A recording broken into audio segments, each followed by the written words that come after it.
आप exam tour देख रहे हैं। अभी आप देखिएगा एलपी वाले जो भी विद्यार्थी हैं अपना जोन चेंज कर रहे हैं, बदल सकते हैं, लेकिन बदलने का क्या आधार होना चाहिए इस पर चर्चा करेंगे। दूसरा सबसे बड़ा समस्या यह चल रहा है कि क्या इस फाइनेंशियल ईयर में यानी जो कैलेंडर रेलवे के द्वारा दिया गया है अभी कितना और वैकेंसी दिया जा सकता है। क्या ग्रुप डी में सभी पद पर आईटीआई लागू हो जाएगा या आईटीआई नहीं लागू रहेगा, इस पर भी बातचीत करेंगे। क्या टेक्नीशियन का सीट बढ़ेगा या नहीं बढ़ेगा, यानी 4-5 जो आप लोग का प्रश्न था उस पर मेरे साथ नवीन सर हैं। सर से चर्चा। सर आपका स्वागत है एग्जाम टूर में। जी जी बहुत धन्यवाद सर। एक एक करके विद्यार्थी ये जानना चाह रहे हैं सबसे पहला कि कैसे यदि जोन बदलते हैं, चेंज करते हैं अपना, तो कैसे करेंगे। पहला प्रश्न ये। जैसे सबसे पहले तो ये समझना होगा कि जैसे 18,699 पोस्ट के लिए 19 लाख प्लस छात्र एग्जाम देने वाले हैं। ये तो समझिए कि छात्र का भाग्य बहुत अच्छा है, या यूं समझिए कि जो अभी इतनी रेल दुर्घटनाएं कई बीच में देखने को मिली, इस लेकर के प्रशासन रेल विभाग हरकत में आकर के सीट को एक्सटेंड की है और एक अच्छी अपॉर्चुनिटी इन लोगों को मिला है। तो जोन का जैसे एक ऑप्शन दे दिया गया कि जोन बदलने का, तो ये समझिए कि 50% सफलता निर्भर करेगी कि अब जिस जोन का आप चुनाव कर रहे हैं, कितना बेहतर जोन का आप चुनाव कर रहे हैं। तो बेहतर जोन किसको कहा जाएगा? तो बेहतर जोन वो होगा कि जैसे अभी स्टूडेंट में खलबली सी मची हुई है, कूद करके इधर से उधर जा रहे हैं, उधर से उधर जा रहे हैं, और अलग अलग चैनल के माध्यम से बताया जा रहा है कि नहीं यहाँ वैकेंसी बहुत ज्यादा है, यहाँ फॉर्म डालना है, तो यहाँ कम आवेदन है वगैरह वगैरह। जनरली देखा जाता है कि जब भी इस तरह की परिस्थितियां बनती है, लास्ट मोमेंट में जाकर के बहुत ज्यादा उथल पुथल होती है। तो इसे लेकर के किसी भी सूरत में मेरे तरफ से ये सजेशन नहीं होगा कि आप अमुक जोन ही चयन कीजिए या अमुक बोर्ड का ही आप चयन कीजिए, किसी भी सूरत में नहीं। और सभी छात्रों को थोड़ा अभी अटेंशन के मोड में रहना चाहिए। आप देखिए कि जब लास्ट डेट होगा उससे 1 दिन 2 दिन पहले आप अंतिम रूप से निर्णय लीजिए कि मैक्सिमम छात्र किस तरफ मूव कर रहे हैं। ये नहीं कि सभी छात्र एक ही जगह, बिलासपुर में इतनी सीट है, जितनी वैकेंसियां हैं 23% वैकेंसी खाली बिलासपुर में है एक बोर्ड में। तो ऐसा नहीं हो कि सब एक ही जगह गैदर हो जाए, या ऐसा भी नहीं हो कि सबको लगे कि बिलासपुर में मैक्सिमम सीट है तो मैक्सिमम बच्चे भी होंगे, सब वहां खाली रह जाए। तो इस बात को ध्यान रखना होगा। तो मेरा हमेशा से मानना है कि जैसे ऊपर का 4-5 बोर्ड, नीचे का 5-6 बोर्ड छोड़ करके बीच वाला बोर्ड का चयन करें, जहां की मार्जिन थोड़ा सा लगता है कि ठीक ठाक है। क्योंकि इसमें कई बात को ध्यान देना होगा। जैसे कि अगर मेरा तैयारी बहुत बेहतर है, कोई फर्क नहीं पड़ता है हम किस बोर्ड में है, निश्चित रूप से घर के नजदीक ही हम रहेंगे और आना भी चाहिए। और अगर लगता है कि नहीं मेरा तैयारी एवरेज से नीचे है, तो वैसी परिस्थिति में बोर्ड का सिलेक्शन बहुत महत्वपूर्ण हो जाता है। तो आप ये देखिए कि आप जिस कैटेगरी से बिलोंग करते हैं उस कैटेगरी का वैकेंसी को ध्यान में रखिए, और जनरल कैटेगरी का वैकेंसी का ध्यान में रखिए। क्योंकि अच्छे मार्क्स के साथ सीबीटी 1 पास करेंगे तो जनरल और अपने कैटेगरी दोनों का लाभ मिलेगा। और शुरू में ही अगर रिजर्व कैटेगरी में सीट आपका रिजल्ट होगा तो रिजर्व कैटेगरी में ही आगे चल करके भी फाइट करना होगा।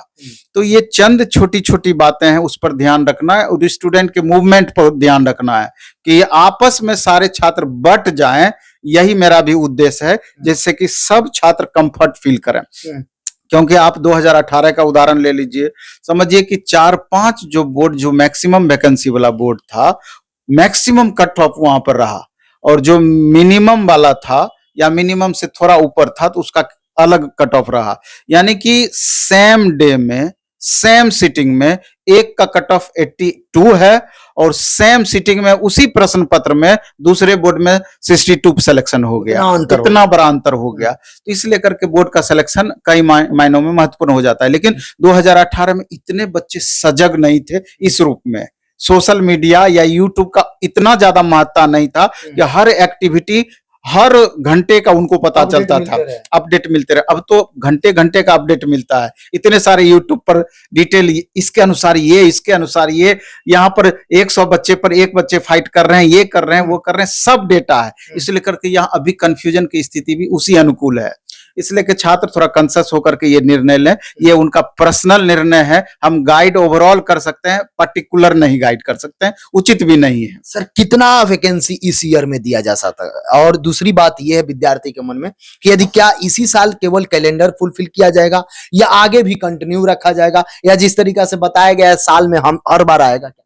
जैसे अब एग्जाम कैलेंडर अप्लाई किया गया रेलवे में पहली बार, तो अभी छात्रों के मन में संदेह है कि पता नहीं इस बार के बाद फिर अगले साल कैलेंडर कंप्लीट लागू रहेगा कि नहीं, हम लोगों के साथ चीट तो नहीं हो जाएगा। तो स्वाभाविक है कि जो इससे पहले परिस्थितियां बनी है, इस तरह की आशंकाएं स्वाभाविक है। लेकिन जिस हिसाब से रेल अधिकारियों से या मंत्रालय के कुछ पर्सन जो अपने भी जॉब वहां पर कर रहे हैं उनसे भी बात होती है, तो एक आइडिया सा आता है कि नहीं, एग्जाम कैलेंडर कंटिन्यू रहेगा। और जैसा कि कुछ इंटरनल जैसा भी पता चला है कि 1,48,000 वैकेंसी इस एग्जाम कैलेंडर में आपकी आएगी, जो वर्तमान में चल रहा है इस ईयर आएगी। तो इसमें अगर देखा जाए तो एएलपी का 18,699 दिया जा चुका है, टेक्नीशियन का 9144 दिया जा चुका है, आरपीएफ का 4660 दिया जा चुका है, जेई का 7951 दिया जा चुका है और एनटीपीसी 10,884। तो कुल मिला के 50,542। इस हिसाब से अब 2 वैकेंसियां बच जा रही है, एक पैरामेडिकल कैटेगरी की वैकेंसी बच जा रही है और एक महत्वपूर्ण वैकेंसी ग्रुप डी की बच जा रही है। तो एक संभावित है, सबसे ज्यादा अटेंशन बच्चों में ग्रुप डी की वैकेंसी को लेकर के है। तो पहले से भी एक अंदाजा लगाया जा रहा है, कई सारे चैनल पर भी छात्र लगातार देख रहे हैं कि 1 लाख के संभावित ग्रुप डी की वैकेंसी आ सकती है। और इस डेटा के हिसाब से देखा जाए तो जैसा कि कुछ बोर्ड में मेरी बात हुई तो वहां बताया गया कि जो ईस्टर्न जोन है, 6 जोन मिला करके 32,000 के लगभग वैकेंसी आपका ग्रुप डी की आ रही है 6 जोन में, और जोन तो कई सारे हैं। तो इससे और इस डेटा से जो 1,48,000 डेटा वाली बातें आ रही है, तो मैच करने के बाद यही लगता है कि लगभग 80 से 90,000 वैकेंसी लगभग ग्रुप डी की आ सकती है। और पैरामेडिकल कैटेगरी की वैकेंसी ओवरऑल सब दिन से कम रहती है, तो उसकी वैकेंसी कमोबेश रहेगी। तो कुल मिला के 80 से 90,000 वैकेंसी अप्रोक्स, 1 लाख पक्का तो हमको नहीं दिख रहा है, लेकिन 80 से 90,000 ग्रुप डी की वैकेंसी आ सकती है। सर बच्चे इसमें ये परेशान है कि क्या टोटल जो वैकेंसी ग्रुप डी की दी जाएगी उसमें आईटीआई लागू हो जाएगा या कुछ पद बाकी रहेंगे? तो कौन कौन से पद हो सकते हैं? नहीं, जैसे कि ग्रुप डी में बहुत सारे पद हैं, तो जितने भी ऑपरेटिंग पोस्ट इसमें है सब में आईटीआई लागू होगा। और जितने भी नॉन ऑपरेटिंग पोस्ट है, जिनका कि ऑफिस में ड्यूटी लगता है, जैसे ड्रेसर है, कई सारे उसमें ऐसे पोस्ट हैं, ऑफिस असिस्टेंट सबका भी पोस्ट रहता है, तो उस तरह का जो पोस्ट है तो उसमें आईटीआई नहीं रहता है। तो यानी यूं कहिए कि 90% पोस्ट में आपका आईटीआई रहेगा ही रहेगा, बाकी में नहीं रहेगा। बाकी में नहीं रहेगा। सर टेक्नीशियन वाले विद्यार्थी अभी भी उम्मीद लगाए बैठे हुए हैं कि मेरा सीट बढ़ जाए, कहीं इस तरीका से बताया जा रहा है, क्या बढ़ेगा या नहीं? नहीं, उम्मीद भी लगाए हुए हैं और लगातार हम शिक्षकों से भी उनका ये आशा रहता है कि सर इसको लेकर कोई ट्विटर कैंपेन करेंगे। जब ड्राइवर की वैकेंसी इतनी बढ़ा दी गई है तो मे बी की टेक्नीशियन की वैकेंसी भी बढ़ जाए। तो अभी जो परिस्थितियां दिख रही है, हमको बढ़ने का उस तरह का कुछ भी दिख नहीं रहा है। टेक्नीशियन का मे बी बढ़ा दे तो इससे अच्छी बात क्या होगी, लेकिन ऐसा कुछ दिख नहीं रहा है। तो इस पर एक बार हम लोग मीटिंग भी रखने का प्रयास किए थे कि तमाम शिक्षक एक मीटिंग के तहत एक बार बड़ा सा कुछ इस तरह का काम करें, जैसा कि इससे पहले भी लगातार कैंपेन वगैरह किया गया है, ट्विटर कैंपेन वगैरह, कि इंक्रीज टेक्नीशियन वैकेंसी को लेकर के। तो अगर ऐसा कुछ हो पाए तो मे बी कि अगर सरकार चाहे तो कुछ भी कर सकती है। लेकिन ऐसा सुनने में आ रहा है कि जनवरी फरवरी में नेक्स्ट एग्जाम कैलेंडर के अकॉर्डिंग आपका अन्य वैकेंसी एएलपी से शुरुआत हो सकता है, 2100 समथिंग, चूंकि अब कम ही वैकेंसी आएगा, दिया जा सकता है। लेकिन अब बड़ा सा सवाल ये है कि अभी जो फॉर्म भराया गया है, एग्जाम कैलेंडर पूरी तरीके से फुलफिल हो नहीं पा रहा है। जैसे कि जनवरी मार्च में आया वैकेंसी आपका एएलपी का, और इसका जून से लेकर अगस्त तक में एग्जाम होना था, लेकिन अगस्त तो आ चुका है, अभी तक सुगबुगाहट देख नहीं रहे। लेकिन जिस हिसाब से दिया है कि जोन का चयन, हमको लगता है कि जैसे ही जोन का चयन समाप्त होगा तुरंत इसका प्रोसेस आगे बढ़ेगा और अगस्त सितंबर तक में इसका एग्जाम लिया भी जा सकता है। और जैसे ही एक एग्जाम होगा एएलपी का तुरंत दूसरा एग्जाम तीसरा एग्जाम का भी प्रोसेस अभी से कंटिन्यू रह सकता है। सर एक सबसे बड़ा प्रश्न ये है कि इसमें रेलवे की कोई भी भर्ती की तैयारी कीजिए करिए, लगभग सिलेबस समाप्त होता है, थोड़ा सा सब में उलट फेर एलपी टेक्नीशियन वगैरह को छोड़ दे तो बाकी सबका उसी तरीका से होता है। तैयारी कैसे करना चाहिए? एक्चुअली में एएलपी के लिए मूल 3 सब्जेक्ट है, जैसे कि आप मैथ ले लें, रीजनिंग ले लें, उसके बाद साइंस ले लें। तो जैसे एएलपी टेक्नीशियन, जेई, इस सब में ये 3 सब्जेक्ट का सबसे ज्यादा महत्ता है। बाकी एनटीपीसी ले लें तो उसमें जीएस पोर्शन लगभग 50 क्वेश्चन हो जाता है, उसमें आर्ट्स, करंट अफेयर्स, स्टैटिक सब उसमें ऐड हो जाते हैं। और कुछ टेक्निकल जैसे एएलपी का आप सीबीटी 2 में चले जाएंगे तो वहां पर 75 क्वेश्चन स्पेशल ट्रेड से रहेगा। इसके अलावा भी इसमें जो लेवल 1 का पोस्ट होता है, टेक्नीशियन ग्रेड 1 का पोस्ट, वहां भी टेक्निकल क्वेश्चंस पूछे जाते हैं। जेई में भी 100 क्वेश्चन, सीबीटी 2 के वक्त टेक्निकल क्वेश्चन पूछे जाएंगे। तो थोड़ा थोड़ा करके अंतर है, लेकिन प्राइमरी लेवल पर सीबीटी 1 का लगभग एक जैसा सिलेबस है। यानी कि मैथ, रीजनिंग, साइंस आपका बहुत अच्छा है तो थोड़ा परेशानी आपका कम हो जाता है। तो इस तीनों पेपर को तो अच्छा करना ही चाहिए। बाकी सिलेबस के अकॉर्डिंग तैयारी करें, कहीं कोई तरह का दिक्कत नहीं है।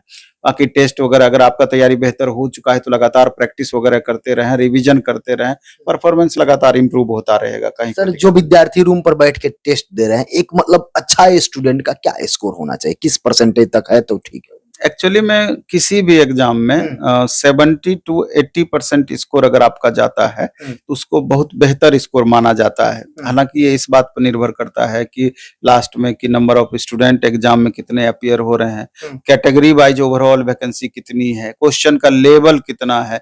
इसलिए लास्ट मोमेंट में सिर्फ मेरा एक सजेशन इसमें होगा कि जिस तरीके से 2019 की जो नोटिफिकेशन वैकेंसी की आई थी, ग्रुप डी का आई थी, एनटीपीसी की आई थी और 21-22-23 में उसका एग्जाम हुआ था, तो उसके क्वेश्चन बैंक को टीसीएस एग्जाम कंडक्ट करवाई थी। एक लेवल का क्वेश्चन था, चाहे ग्रुप डी का हो या एनटीपीसी का हो, उसको आधार बना करके क्वेश्चन बैंक अच्छे से बना जाए, प्रीवियस ईयर टॉपिक वाइज बना जाए, ईयर बाय ईयर बना जाए और उसको बेस बना के आप पढ़ाई करें, कहीं कोई तरह का प्रॉब्लम नहीं है। उसी तरह का क्वेश्चन पूछेगा, उसी रेंज का क्वेश्चन पूछेगा। आप क्या कुछ कर रहे हैं विद्यार्थी के लिए? नहीं, करने का तो चूंकि रेलवे के लिए लोग प्लेटफॉर्म को जानते हैं तो अपना टेस्ट अभी डेली मंडे टू फ्राइडे 3 दिन एएलपी का, 2 दिन टेक्नीशियन का चल रहा है। अब 2 दिन एनटीपीसी का भी हम स्टार्ट करेंगे और इसी में 2 दिन अब एएलपी कर देंगे, 1 दिन एएलपी का मेंस हम करने वाले हैं। तो ओवरऑल 7 दिन इसका टेस्ट। बाकी एनटीपीसी के लिए, ग्रुप डी के लिए फिर टारगेट बैच आ रहा है। बाकी सब्जेक्ट वाइज टेस्ट तो लगातार चल ही रहा है, फाउंडेशन कोर्स तो चल ही रहा है। तो विद्यार्थी के नीड के अकॉर्डिंग प्लेटफॉर्म बाय नवीन कुमार सिंह ऐप अपना है, उस पर बहुत सारा कोर्सेस उपलब्ध है। प्लेटफॉर्म ऑनलाइन टेस्ट है जिस पर टेस्ट उपलब्ध है और ऑफलाइन में पटना के तीनों सेंटर पर लगभग ये सारी चीजें चल रही है। बहुत बहुत धन्यवाद। धन्यवाद आपका।